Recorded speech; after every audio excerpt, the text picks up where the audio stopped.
So, just starting with a few minutes of silent meditation to ourselves, just in gathering ourselves to the breath.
Using breath as an anchor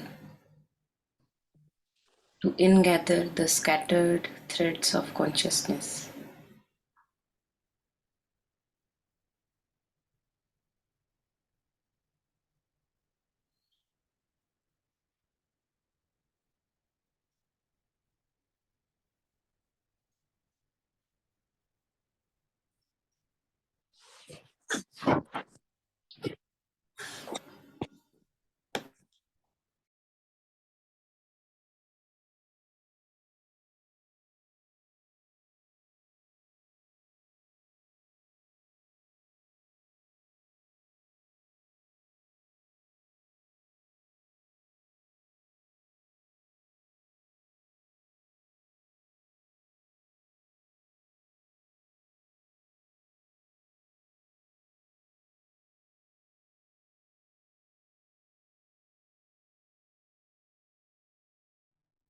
And when we come back to the breath, the mind comes back home in the body.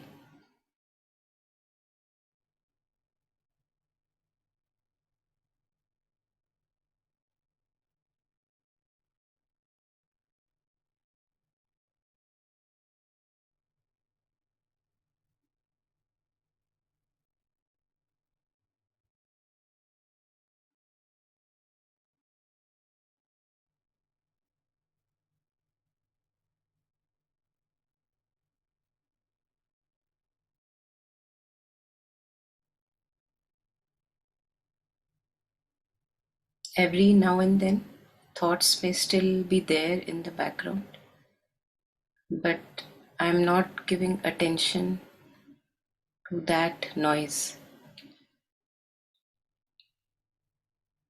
not going into the content of that noise,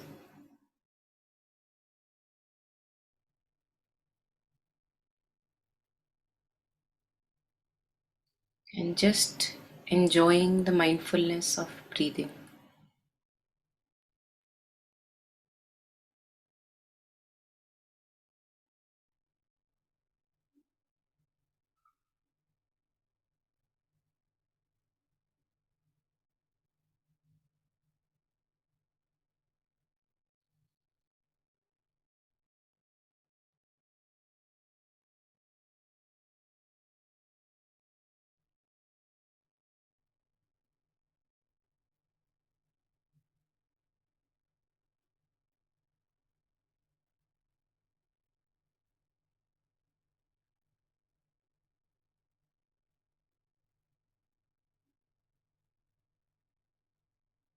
Not believing in any stories that the thoughts may try to tell us. Right now, only being with the mindfulness of breath.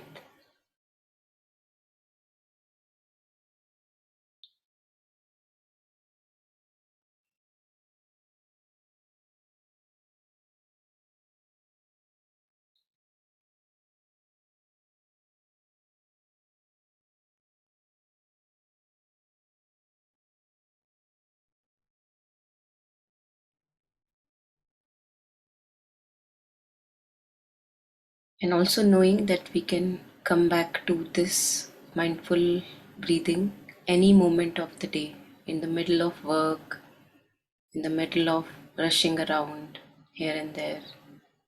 So this we have every moment. So today we will use another support for our understanding, and I have taken up two teachings by Rupert Spira which we can listen to. Maybe one is enough, we'll see if we use both. So just playing it on.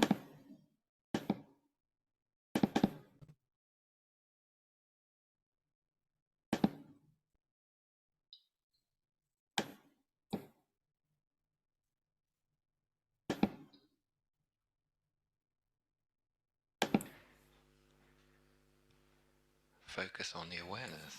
It's like an object. It's easy to see and to give my attention to thoughts, feelings, objects. And I find it really helpful, the allowing an object to float in spaciousness and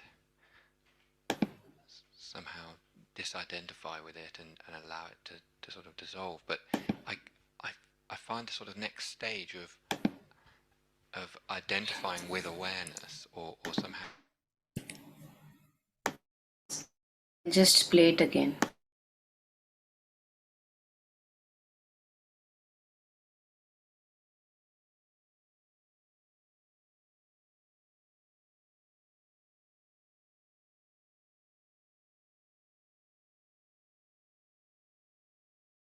I can't do much about the volume because this is the highest volume that it shows to me, but let's see. I hope we can manage with that. Yeah, it's the highest from my end.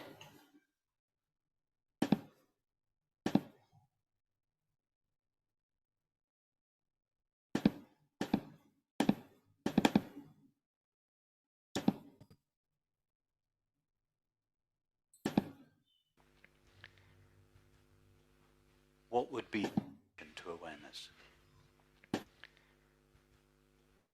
What would that attention be that attends to awareness? Well, ultimately it would be awareness itself. Yes. Although I guess my belief is that it's me. It is you. You are awareness. I guess. Give your attention now to your thoughts. Mm-hmm. Yes, you are giving attention to your thoughts. Yes? Yes. Now, who is the you that is aware of or giving attention to your thoughts? Awareness. Awareness. So that is you. Is it not you that is aware of your thoughts? It is. Yeah. Not in theory or not ultimately or not, but just simply now. It is you, awareness, that is aware of your thoughts. Yes. Yeah, it is you, awareness, that is aware of these words. Yes. And the sight of this room. Mm-hmm. And the sensation of your hand on your leg. Yeah, that's you, awareness. It's not something, you haven't suddenly ceased being me and become awareness. It's just what you are. Yeah. Now, So now, instead of you, awareness, giving your attention, which means giving yourself to the thought, the sound, or the sensation, what would you have to do to give your attention to yourself? How would you do that?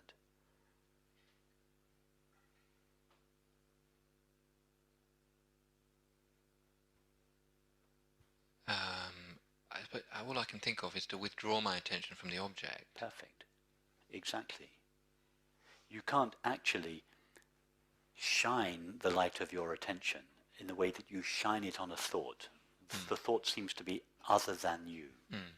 You can only give your attention to something that is apparently other than you. You remember what we said yesterday about attendere, attention being stretching towards. You stretch it from yourself, awareness, towards the thought. In the case of a thought, you don't stretch it very far. You just stretch it a little way. In the case of a tree, you stretch it a bit further. But in each case, you stretch yourself, awareness towards something which seems to be not you. Now, how are we going to attend to ourselves? Where do we have to stretch ourselves to? We don't have to stretch anywhere, because we're already there. In other words, you cannot attend to yourself in the way that you attend to an object, because you can only attend to something that is not yourself. So it is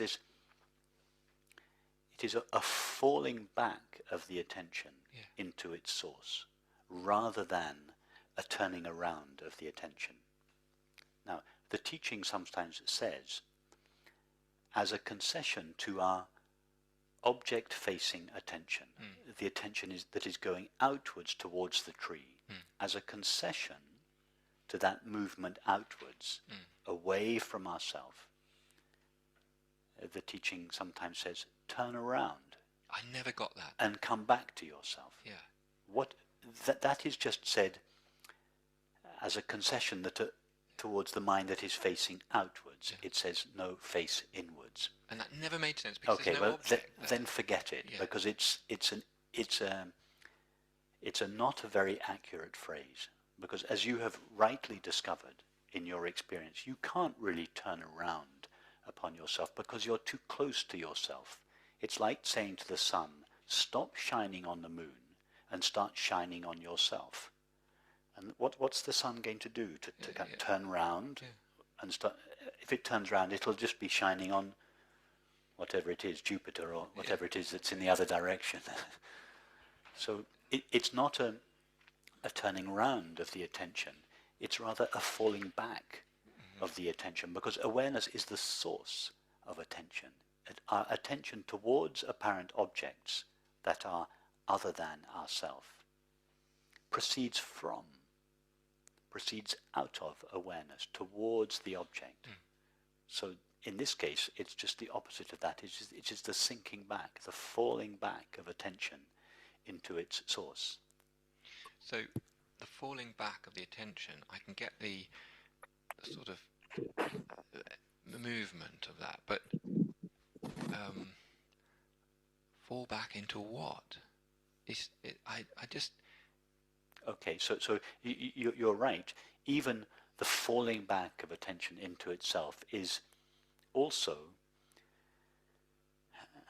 at some point, it has to be discarded as a pointing out instruction, because it too makes a subtle concession to the belief that we have extended ourselves towards an object, and therefore we must fall back to ourselves. So that's a useful instruction at a certain stage, but at another stage you might say, well, fall back into, as you have just done, fall back into what I am already, the awareness with which I previously seemed to be aware of objects. So at that stage there's no question of either turning around the attention or even the falling back of the attention. It's simply abiding knowingly as that awareness. And in fact, this abidance as yourself is the ultimate meditation. It's the true meditation. This is why Ramana Maharshi said, simply be what you are. That's it. That's the essence of self-inquiry. In other words, self-inquiry is initiated usually by a thought in the mind, who am I?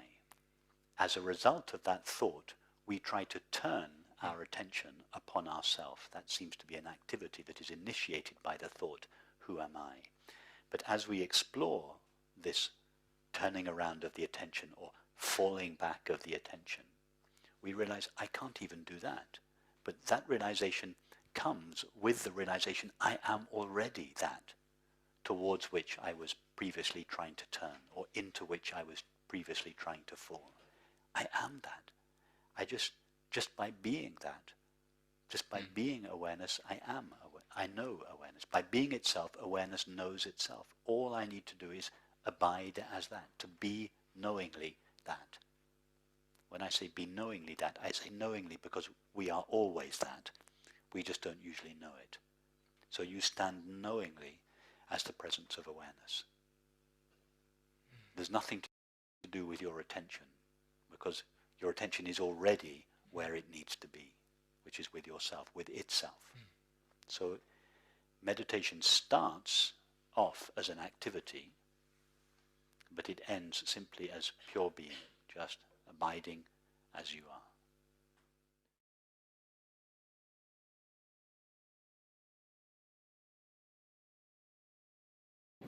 So let's take these few moments before we can take up any reflections, just to abide by our true nature, which is this presence of, many teachers call it awareness, but many also call it consciousness.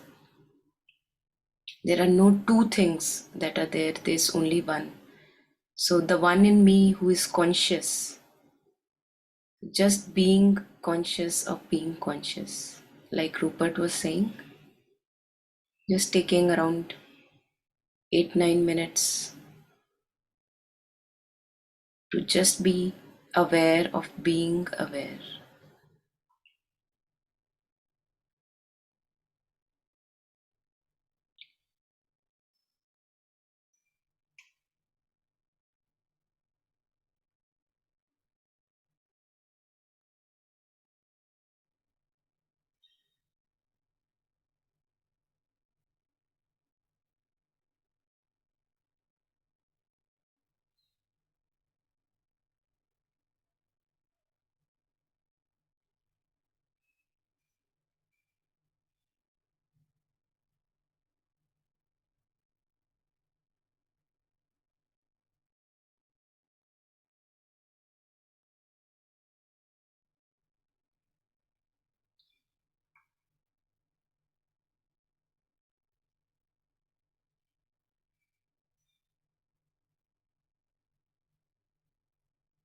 And we are aware all the time.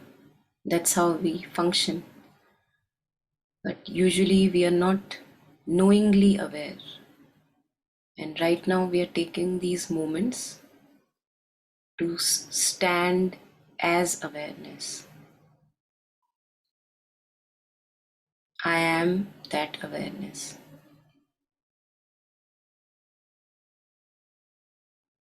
I am that consciousness which makes everything conscious.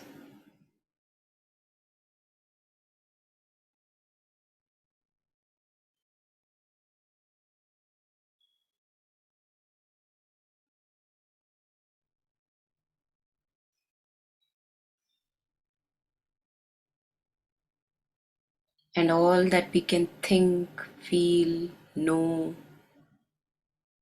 perceive is because of that presence of consciousness, which is in the background mostly.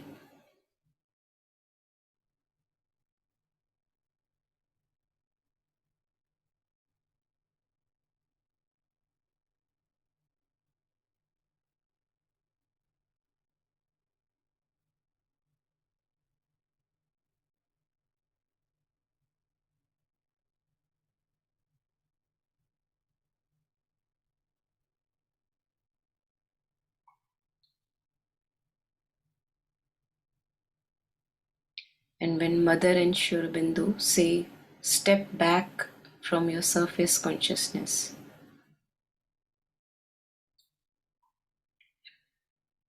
stand as the witnessing consciousness.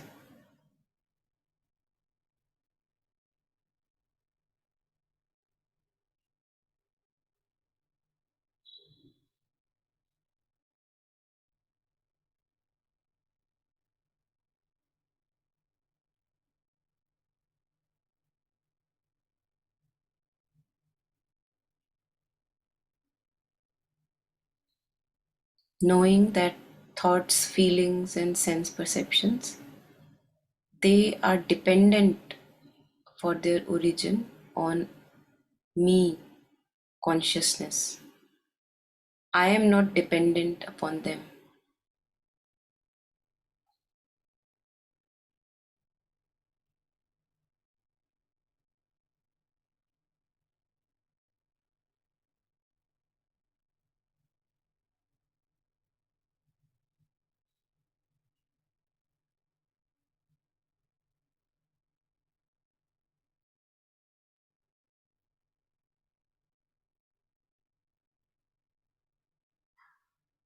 Many a times we think that, how would I know if I not think? But there's another way of knowing, which is knowing just by knowing.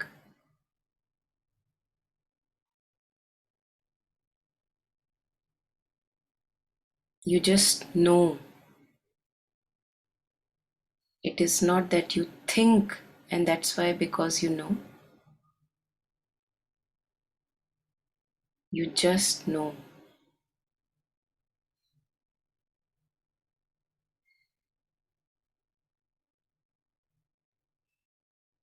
And that's a much direct, intuitive way of knowing than the usually logical, analytical, deductional understanding that we engage in.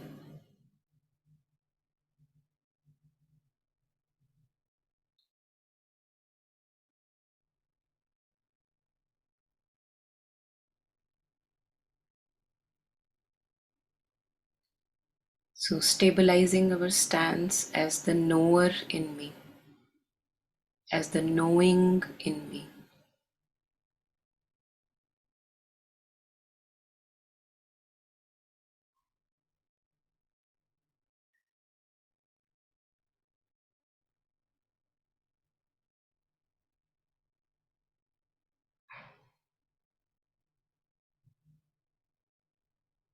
I am the one who knows, and because of whom each thought is known, content of my stories are known, feelings are known. I am that knowing.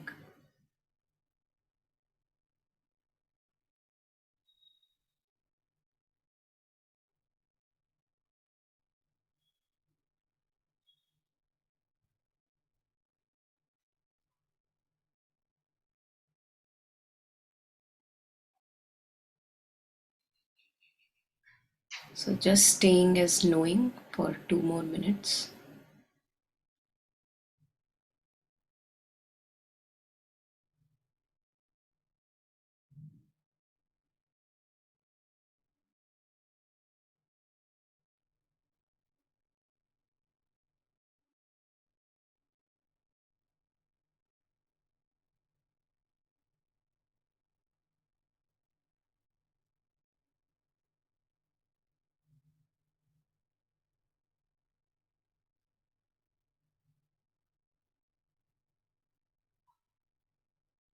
When we stay as knowing, we are vested of all our roles and obligations and the dramas that we do in this life. It's like the actor knowing that I am the actor beyond all the roles that I play.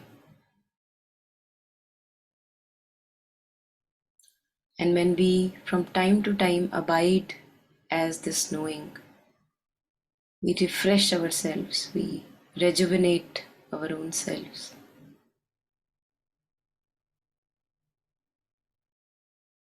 And if we forget to come back to this, then we drain ourselves out, we disempower ourselves.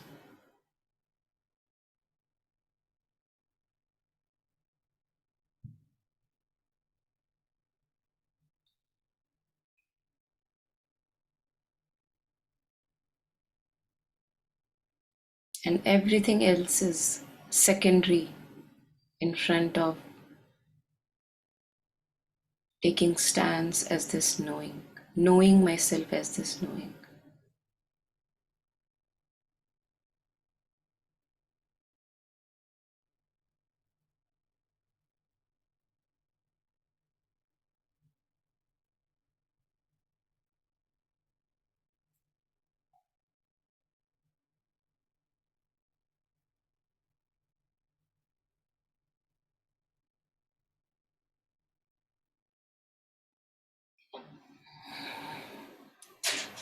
So this really helps because in the middle of an argument, in the middle of any conflict that we go through in life, anything that we are going through, and if we suddenly focus our own self on just being aware of being aware, I think that really expands, and maybe we are going to become too narrow, and then we can take a step back from that rigidity, from narrowness. Because when I am just this knowing and when I am just this awareness, then I have nothing to lose. I have only to lose when I am identified as a role. But when I am this knowing, and we see that this knowing is present in each one of us, all of us here today have that knowing, and that's our common shared being. That's our common oneness. That's our interconnectedness. That we all are, in essence, that knowing. We may not know it consciously, but we are that.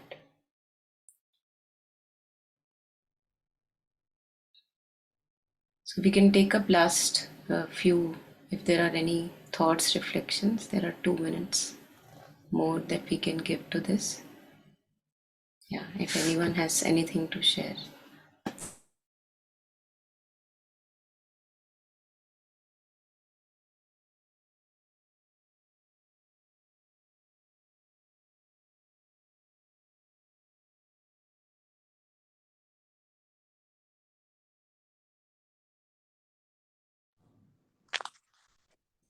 Namaste, Monica ji. Namaste, Davati. Yeah. So, what you just discussed, right? That's very important because when we start doing activities, I find that this operating point shifts from this self-situated place to outside activities, and to bring it back is from time to time takes some time. So, and also when emotions crowd in different way, whether it is any sort of sad feeling or anything, that emotion tends to shift that operating point still outwards. So the effort all the time is to bring it to self-situated mode, and that takes some time. So yeah, just sharing that part. I can relate to what Rupert Spira just said. Yeah, thanks. Thank you for sharing that. Yeah, thank you. Yes. Yeah, anybody else? Anything?